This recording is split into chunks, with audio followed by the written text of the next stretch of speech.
Happy Wednesday. So, Wealth Wednesday topic today is one of the questions I get asked a lot, and that is, what can I do to improve my credit score?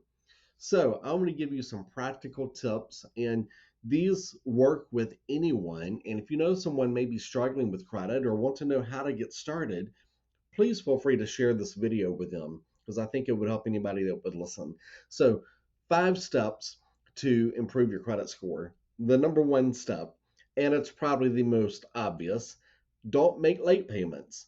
So, when you pay something and it's 30 days past due, that's when the creditor is going to apply a late payment to your credit score. So, if you have those, just pay attention to it. Make sure that this point forward, you don't do any more. And as time goes by, the more time that distances itself from the late last payment, your credit score will begin to go up. So if you've had a late payment, just say 2 months ago, it's going to hurt you for a bit. When you get about 12 months away from it, though, your credit score will certainly begin to go up. So important to keep your bills paid on time. Tip number two, credit utilization. So, the metric that is a good number to be at is make sure your balance in relationship to what your credit line is about 10%. That's the key metric. Now, the second metric that's looked at is 50%. So if you can't keep your balance right now, or you can't get your balance to 10% of what your credit line is, try to set a goal to get it to at least where it's 50% of what your credit line is. When it goes above 50%, your credit score is definitely going to take a hit. Okay, so that's step two. Step three is the length of your credit history. So, I know one of the first things my dad did with me when I went to college was help me open a credit card. Go figure. That's probably the last thing a college kid needs, but that's what happened. I had that credit card for years and years and years, and I don't have it anymore. But I mean, that was a long, long, long time ago. But the key is when you have a credit card, and I think having a credit card is good, not a bunch, but having one or two that you're using for expenses to help manage your budget, not a bad idea. Just don't close it, keep it. And if you pay it to zero, cool, but keep it open and maybe at least use it once a year so the creditor doesn't close the account. But the length of credit does help your credit score. Number four, don't have a lot of inquiries.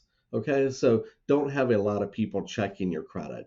Now, there is a myth that when a mortgage company pulls your credit, you're going to get this 100-point hit to your credit score. Not true.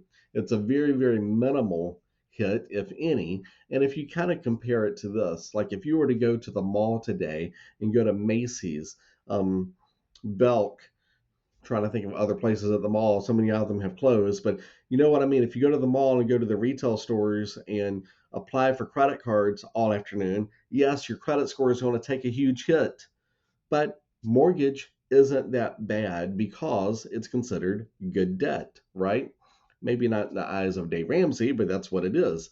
So just be careful. Don't have a lot of people pulling your credit report. You don't want that. Number five, and I think this could be outside of paying your bills on time, might be the most important. Check your credit regularly. So I do see a lot of times in my industry when people have similar names of maybe their kids or their parents or whatever, a lot of times you will find people's credit report will get blended with someone else who has a similar name. Very important to check your credit regularly. What I recommend, not Credit Karma, it's probably the worst out of all the monitoring services, but what I would do recommend is the Experian app. It's free. Put it on your phone and it will give you frequent updates, usually once a week, what's going on with your credit report and your credit score. So it's a good way to monitor things and making sure that what is on your credit report is legit, right? All right, so that's it. If you have any questions, though, again, around building credit or anything deeper than what I just shared that I can help you with, please always feel free to reach out. It's 540 314 8843, or you send me an email at jsweat@alcova.com. Hope you have a great Wednesday. See you.